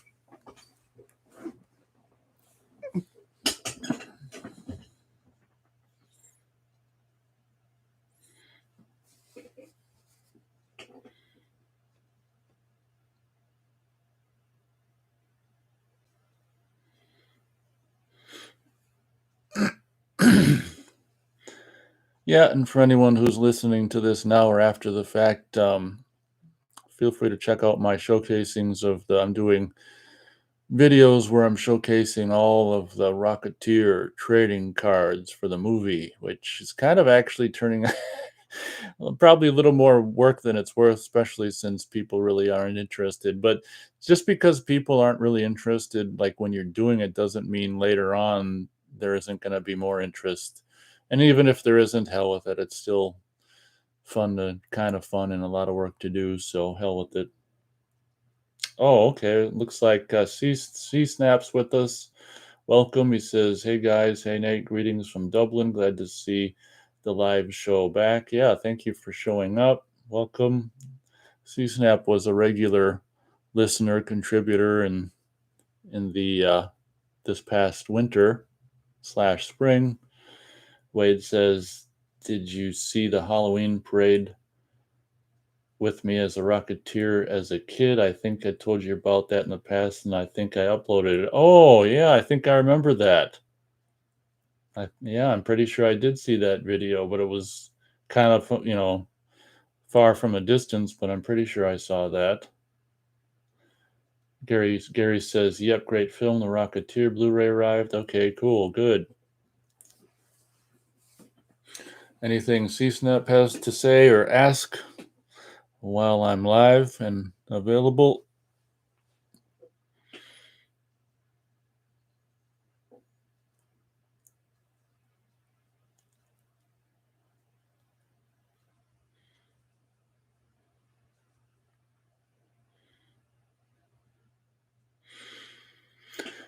C-Snap says there is talk of a Halloween 3 prequel with Tom Atkins. Hopefully true. How can you do a prequel with him unless you're gonna de-age him? I remember seeing like headlines that Blumhouse wasn't interested in like, doing anything of the Silver Shamrock Halloween 3 thing. Is it gonna be Blumhouse? Did they change their mind or is someone else gonna do it? That'd be kind of cool. You'd almost have to do it like a frickin' CG movie to have it be a prequel. I don't know how the hell you're gonna do a prequel with Tom Atkins at the age he is now.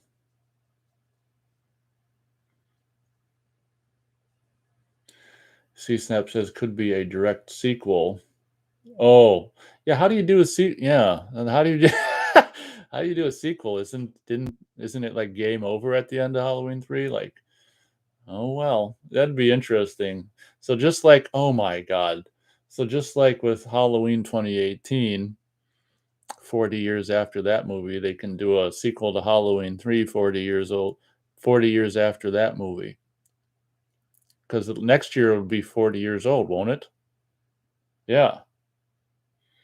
C-Snap reminds us, he says it's got a cult following now. That's very true. Wade says, did Atkins' children die in that movie or no because they took off the mask? Was it the other children that died? I forgot. Yeah, we never saw Tom Atkins' kids die in the movie. So they could go that route. Oh my God. His kids could, maybe they were in the toilet taking a crap when the big giveaway was on, or maybe their station is one of the ones that anyway, they could have survived and maybe they'd be the main characters. And please have a Nancy Loomis cameo because that would be really cool. Nancy Loomis, of course, in Halloween 3 is Tom Atkins, the mother of his children. So that would be so cool having a Nancy Loomis cameo. Yeah, the more I talk about that, that'd actually be really cool. Let's do a sequel to Halloween 3 40 years after Halloween 3, and that'd be fun. You could even have like a Stacy. They could have made more than one of the Stacy Nelkin robots, and this particular one actually had aging technology in it. So we could get, Tom Atkins, Nancy Loomis, Stacy Nelkin back for Halloween 3 Part 2.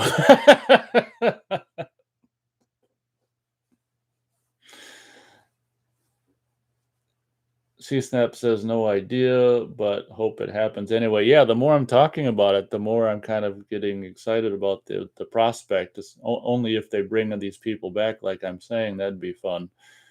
C-Snap says one of the kids who played his son was the kid from Near Dark. Have you watched Near Dark yet? Oh my God. Yeah, I'm afraid I have not watched Near Dark. Wade says they can always pretend that she was never killed and that the robot was just something that looked like her. Well, there you go. Oh my God, that's a great point. We never even saw the character Stacey Nelkin's character die. So that's even a better point. She's not dead, and here she's back alive. Wow. Let's do this while everyone's still alive. I'm actually kind of getting excited now. Halloween 3, Part 2. Season of the Witch continues. Right, Halloween. C-Snap says Halloween 3 Part 2 is a perfect as a title. Why not? Yeah, it's not any worse than Rambo First Blood Part 2. Wade says that could work, I guess. Yeah. Who said that? Yeah, Wade is the one who said they can pretend she was never killed. Yeah, because she was never killed on screen. That was duh. That was a great point from Wade. Thank you very much.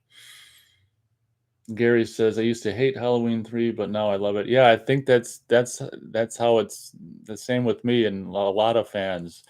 We hated it in the 80s and the 90s, but it's grown on us over time. Maybe it's all because of the subliminal, pumpkin hypnosis thing in the movie, that it was meant to be, hated originally, but over time we were going to be hypnosed into liking it.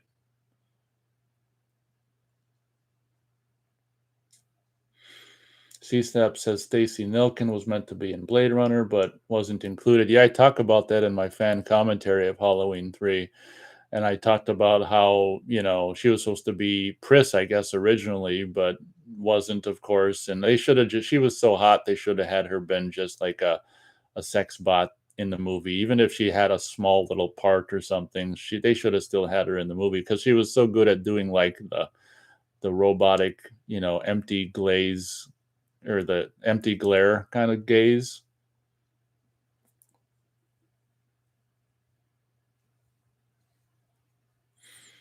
Wade Wilson says Halloween 3 Season of Fear. Halloween 3 Part 2 Season of the Fear. Yeah, we've got some good ideas and titles coming through.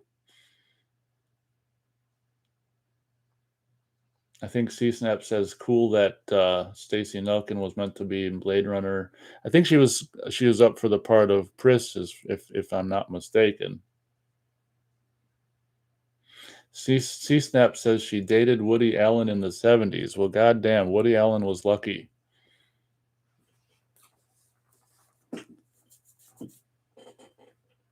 Was she in any of his movies? I don't remember. I can't remember.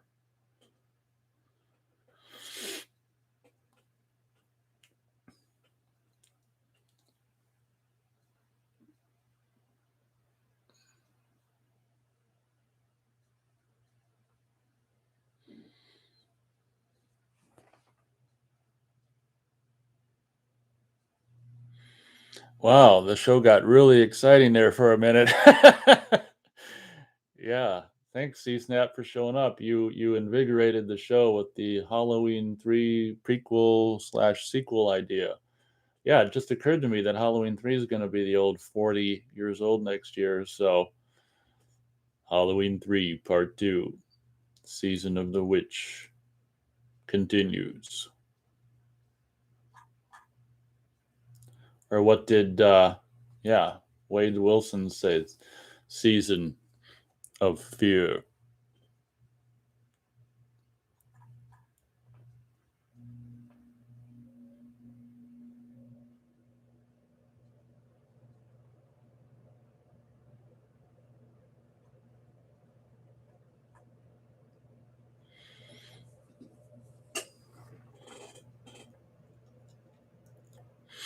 All right, everyone, approaching about an hour and a half into the show, probably 30 minutes remaining once we hit an hour and a half into the show.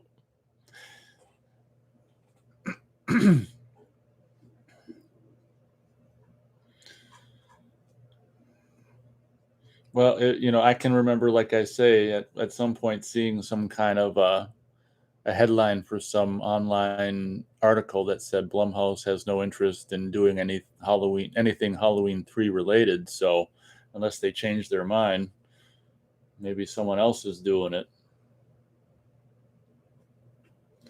That would be really cool, actually. And let's hand it to Wade for reminding us that we never actually saw Stacy Nelkin's character die in Halloween 3. So she can be back along with Tom Atkins and Nancy Loomis, and that'd be cool.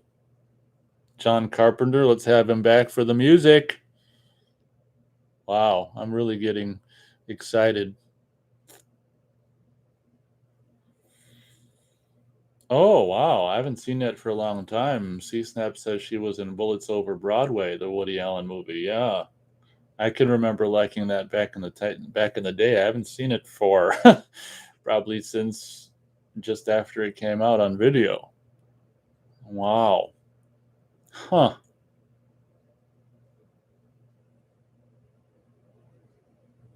Wade says, was it implied that she was a robot the whole time? No, she was like normal the whole time, but then like towards the end of the movie when her and Tom Atkins were captured, they later on they showed a video of her laying on a table in a room, and there's whatever her name was, Stacy Nelkin's character, and at the end he goes and rescues her, only to find out at the end of the movie that he rescued the robot, which they miraculously made in just the afternoon or whatever. So I always took it to mean that they killed her and made a robot miraculously over the course of the afternoon, but um, that's how I always took it to mean, not that she was a robot the whole movie. But they never, as I've said already many times, we never see her character die, so she could be alive.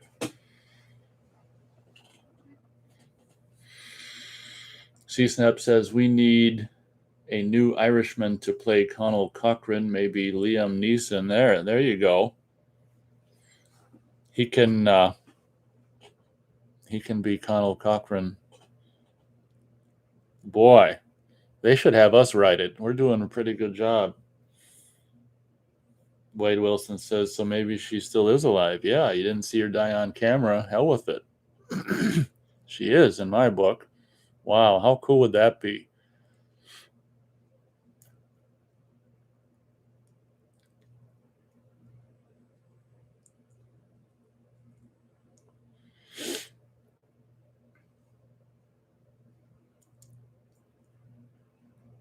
Wade says, she escaped. Yep. Well, she would have had to have before Tom Atkins burned the place down, but they can definitely do that. I mean, they've cheated worse things like, Michael getting decapitated at the end of H2O, and, the way they cheated that at the beginning of Resurrection. They've cheated worse things. I'd say it's fair game. We never saw her die, so way to go, everyone. Let's do it. Fan fiction. I did think it was that's one of the laughable things about Halloween 3 is that they had the Stacy Nelkin robot made so quickly. It's just like, wow, they can really get these things made in a hurry. Yeah, but the more I think about it, especially having John Carpenter back for the music, that'd be really cool. He could executive produce it along with the 20 other people who inevitably would produce it. Even you can even have Tommy Lee Wallace collaboration maybe. I don't know if he's too old. Well, they probably wouldn't let him direct it, but he could have some input.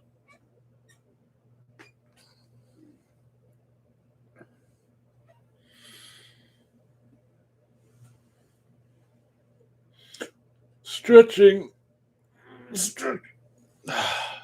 All right, everyone. Do we got what it takes to make the last, 27 minutes work happen? Can we get through the last 27 minutes? Chat has always been something that's been interesting to me, and in live streams in general, where you can start out slow and then you'll have a flood of a whopping 5 people and 4 different people writing, and then it kind of dies off. And kind of interesting how it's got a naturally organic life to them. Then you wonder 90 minutes into the show if you're going to have anything to talk about for the last 30 minutes, and chat will just inexplicably just go dry for several minutes at a time and no one will say anything. Yeah, it makes you wonder if it's YouTube or what. But Wade says, do you remember your last Laserdisc purchase? I'm afraid I don't. It was probably years and years ago, from half price, I would imagine, the used ones. They've since upped the price on Laserdisc because I think they've gotten past the worthless stage and now are beginning to be worth more. They did the same thing with VHS too, where not all their VHS is $1, and now some of the VHSs is $5. So it's funny how these formats go through the worthless phase, and then once they get through that, then they start going back up in value.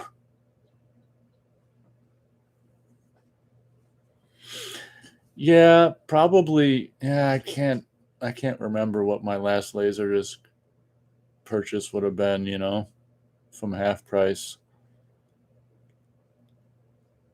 Afraid I can't. Would have been years and years ago. Like the Alien one I showed you guys, or Superman or Dirty Harry, stuff like that.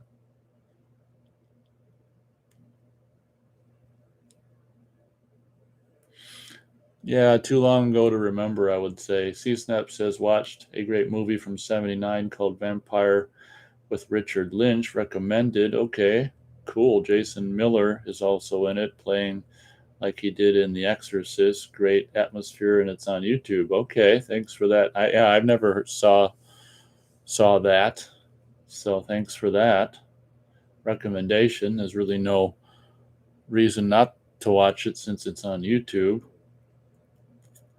Okay, we've got a good recommendation. I mean, Richard Lynch is always great. Is he the lead, or is the I don't recognize Jason Miller's name. Who's the lead? Jason Miller? Is Richard Lynch like a baddie? Wade says they used to sell Laserdisc $5 or less when DVD first came out. DVD might stay worthless for most movies. I can't see DVD really going up in value unless it's a rare DVD.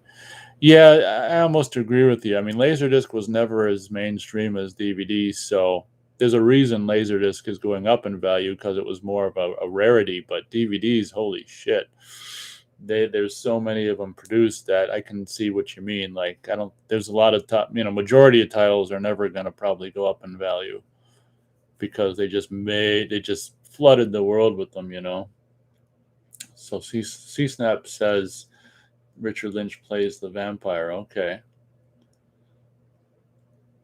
I love the title too. What should we call this vampire movie? There's this big long meetings on it for weeks, and then with paying 10 people for like 10 weeks, exorbitant amounts of money. The movie comes out. We're gonna call it Vampire.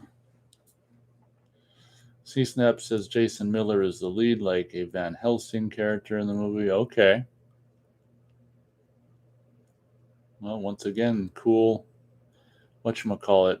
What's it called? Recommendation. Thanks for that.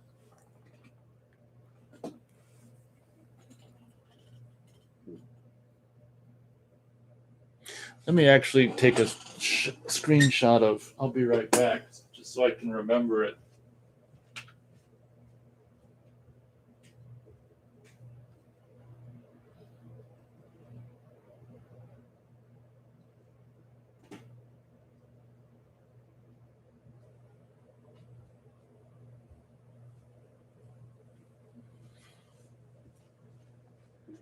Here I am.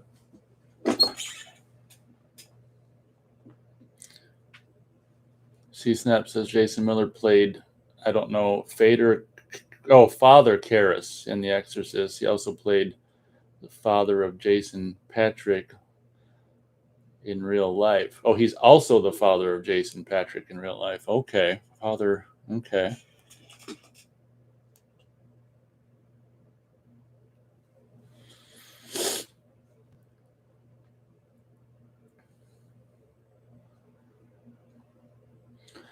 Yeah, something that's so funny about The Exorcist is, being the age I am, I kind of grew up with the older version of shit. And I'm not going to be able to think of his name. Oh, Max von Sydow. I grew up with the older version of him, so it was funny seeing him in Exorcist playing an older man. It always made me wonder why they didn't just get an old man to play that character in The Exorcist, unless they had a plan of doing Exorcist 2 with him younger. It's just weird to me.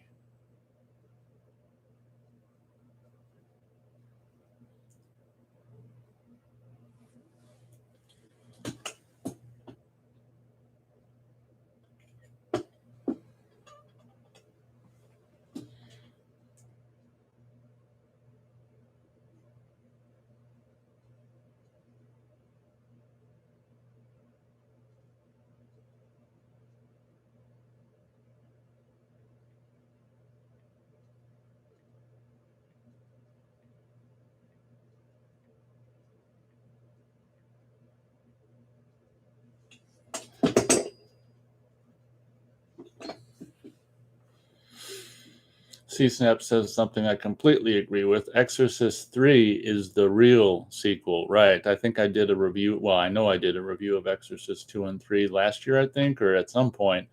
And those were my sentiments exactly, where, Exorcist, you can just skip Exorcist 2 for all in my opinion, just go right to 3, because Exorcist 3 is the true sequel, and Exorcist 2 is kind of like a what if.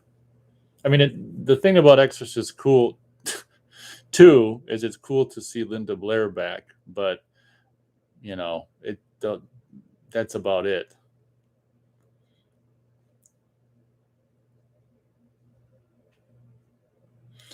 Oh, and he also says, and a great movie in my opinion. Yeah, I saw Exorcist 3 when it was brand new on home video in 91, and that was before I even seen Exorcist.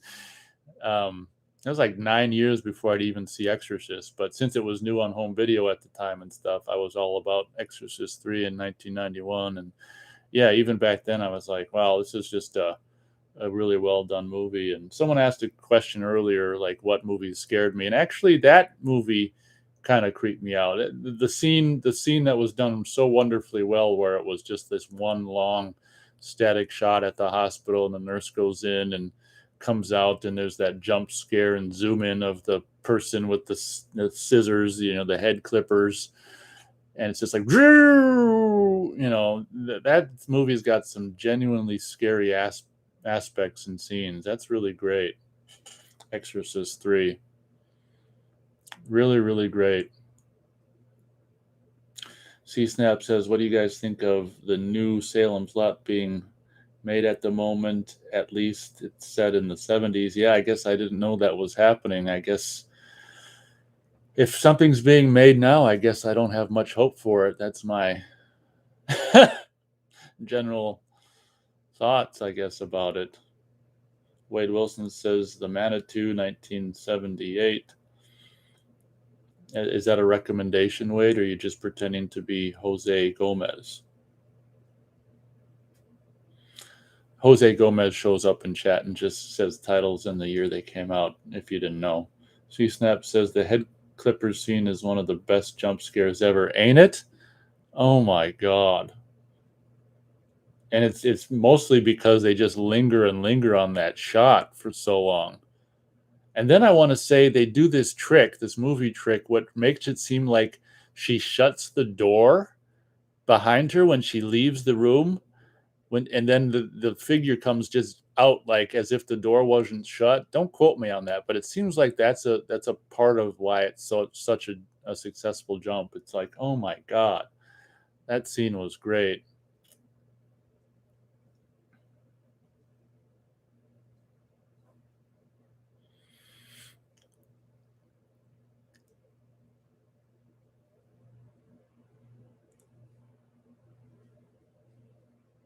I think Exorcist 3, kind of like with Halloween 3, is a movie that in the years since it came out is really becoming more and more appreciated as well. I mean, I was too young to really know how that movie did at the time. I would imagine it was a moderate success, when it was released in the theaters and home video, but it probably didn't have the success they hoped for. But I know that there's a bigger, and rightfully so, a bigger following for Exorcist 3 in the years since it's come out.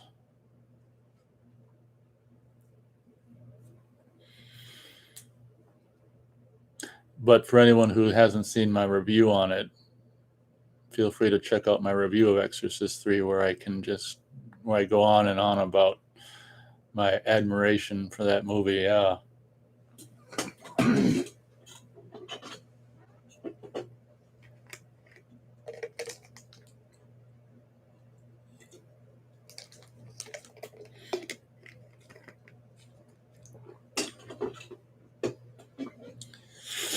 All right, everyone, approaching about 15 minutes left to show. Once again, thanking everyone for showing up. I think we had more of a turnout this week than last week. And apparently, well, I hope my heads up from the old time change thing was understood, but we'll make it work.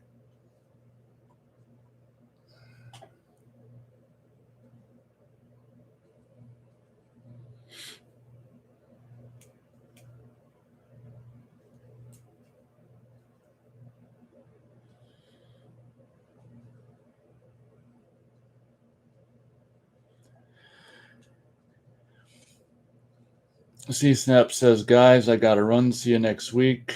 Oh, I think his name is Joe. thank you very much for showing up, and your contributions really kind of snazzed up the show, I must say, with the old Halloween 3 talk and stuff. Thank you very much. Have a good week.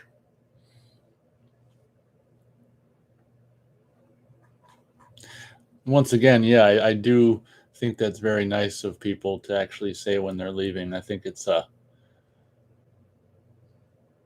very nice, courteous thing to do. Because a lot of times I'm like, is so and so still here? Is Matt still with us? You know, Matt most of the time says when he leaves, he just showed up today to say, I don't know what. I think he said something like full group or something with a whopping 5 listeners. That is pretty good though. So for this channel, 5 listeners. Wade says multiple people with the same name, Joseph, on here. Big smile. Yeah, I don't know. Well, who else has got the name Joe?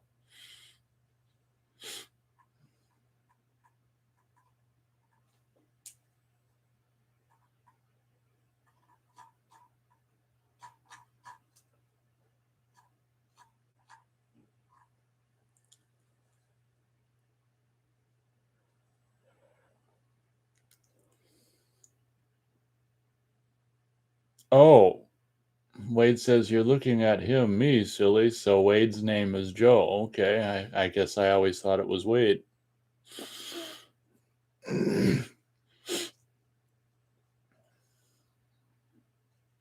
Well, just to avoid confusion, we'll call Joe C-Snap and we'll call Joe Wade. Just to avoid confusion.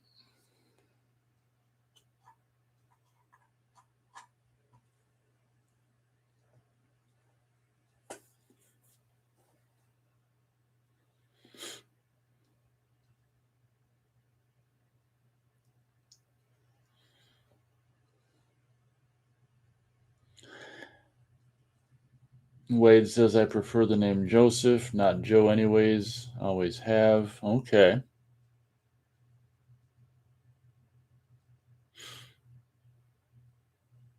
There you go.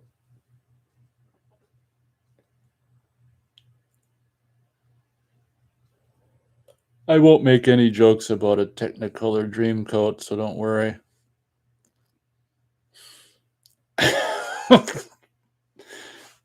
Whoops.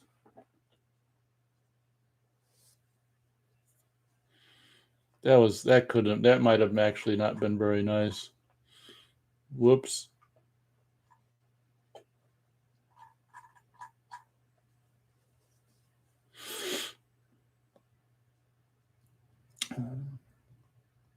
There you go. Wade says G.I. Joe. Yay.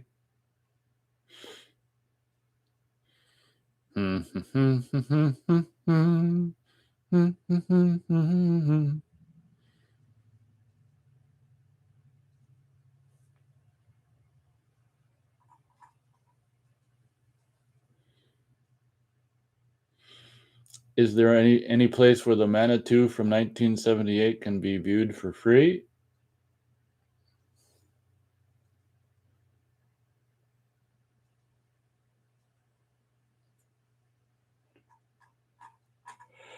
Just occurred to me, I don't know if we lost Gary a while back, which could be the case. I'm trying to see. I guess it wasn't too terribly long ago. He said he used to hate Halloween 3, but now he loves it. All right, guys, we're approaching about 10 minutes of show left. As always, as often is the case, kind of just a snail's pace of chat towards the end of the show, which I guess is understandable. Wade says, I don't even remember if the movie is good or not. It might be boring. I haven't seen the Manitou since I was a kid. Okay, he just kind of just came to mind and just thought you'd type it. And Gary says, sorry, Nate, got to go. See next week or in the comments on a video. All the best. That's okay. The show's ending in 10 minutes anyway. I think you've been here the whole time, so that's pretty good. So thank you very much for showing up, and best of luck with your mom. That's a bummer. We'll see you in the comments and or at the next show or any other future show. Thanks for showing up. Wade says on IMDb, the Manitou has over a 5.0 rating, so I guess that's not too bad if we go by IMDb. Okay. I can't remember what the rating for I Spit on Your Grave Deja Vu is on there. So it seems to me it's a lot higher than it should be, so you can't always go by that. Wade says Tony Curtis stars in the film. I don't think I've ever seen him in anything. That's Jamie Lee Curtis's dad, correct? I think so.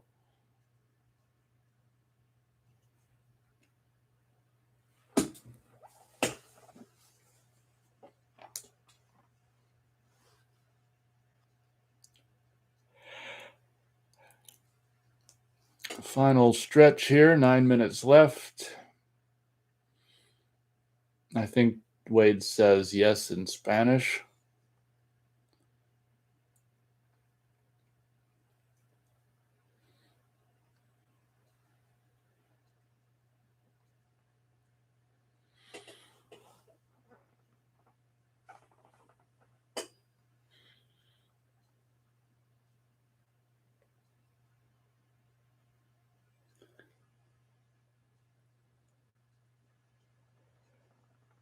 I always feel goofy when I'm just completely silent, but people can understand it's not the easiest thing talking nonstop for 2 hours.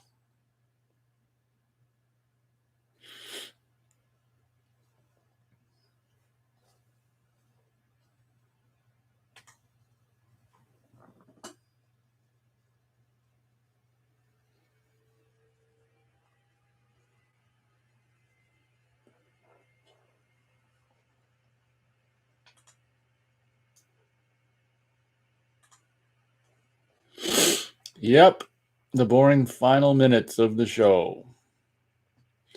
Wade says my name has 3 names in one: Joe, Joey, and Joseph. I can't count. Let's see. How's he spelled? Is that Jose really? Because that's Spanish and not English. If we are going by English names, it's only 3 names. Anyone can say they have Spanish name. Okay. Looks like we might possibly have 3 listeners here with just like 7 minutes of show left. What I really feel bad about is when someone shows up right at the end, but I don't feel as bad about it as I used to. I just say, all right, see you in 7 days, starting at noon Central Time. That's the reason a lot of times in some of the early shows I'd hang around and do freaking 3-4 hour shows, is because people would show up right when I'm going to end. And it's just like, yeah.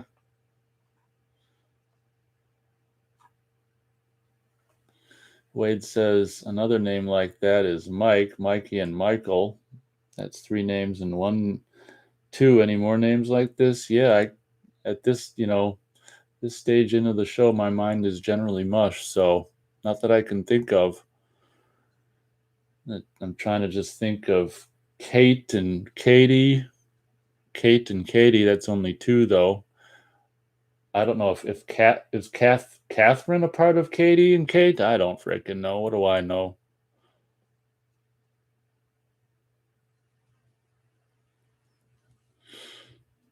Wade says Nick, Nicholas, Nikki. All right.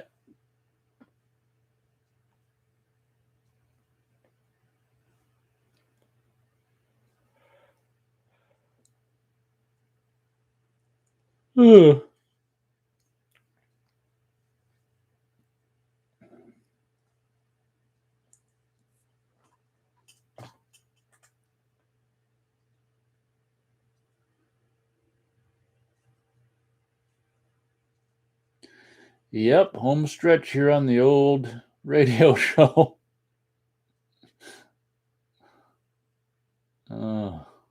I'm just looking through these emojis. It's just like never ending. Oh, God. Ugh.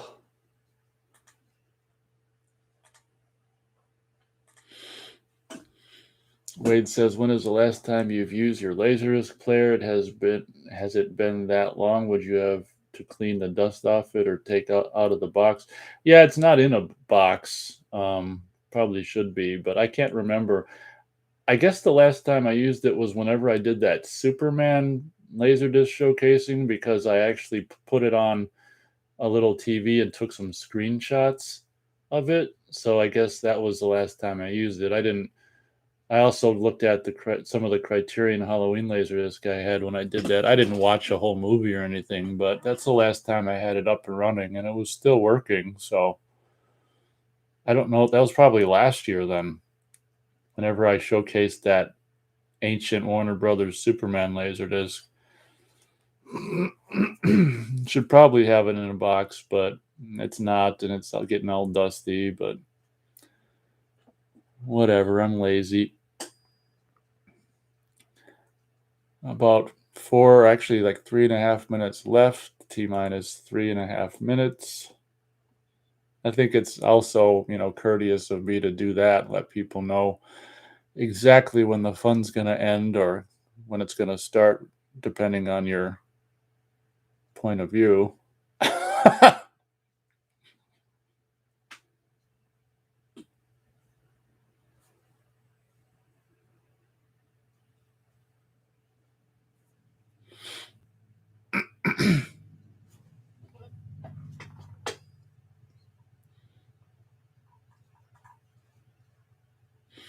Wade says Halloween Criterion release is a pretty decent widescreen release, but the biggest problem with that is it's got 4 sides because it's CAV. CAV can be annoying sometimes, swapping discs. That's true. I still think the best way you're going to hear the original audio of that movie is the Criterion Laserdisc. But I don't mind CAV because generally, in my experience, the image quality is generally better on a CAV release versus CLV, but it could just be my players. But I think that's generally how it works. But yeah, that Criterion release is great. I was surprised how well it held up last year when I popped it in briefly. It's like, wow, it still looks really good. And like I say, it's probably the best sound, the most pure, best original mono you're going to hear of the movie.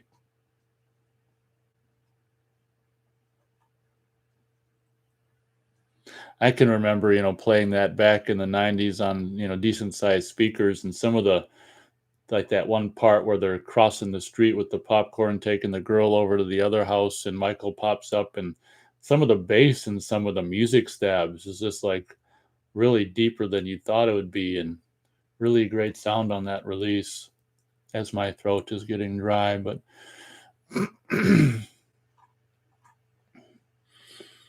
have no fear, the end of the show is near. Yeah, that's the one bummer about CAV, but for me, the improved image quality makes up for it.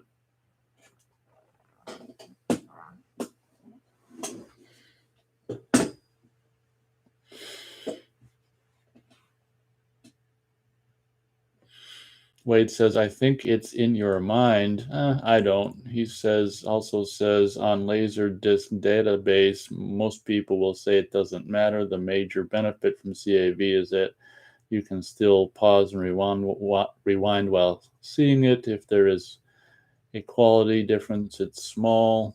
Jurassic Park CLV is recommended over CAV. That's interesting. People say that. I just might see more than your average person.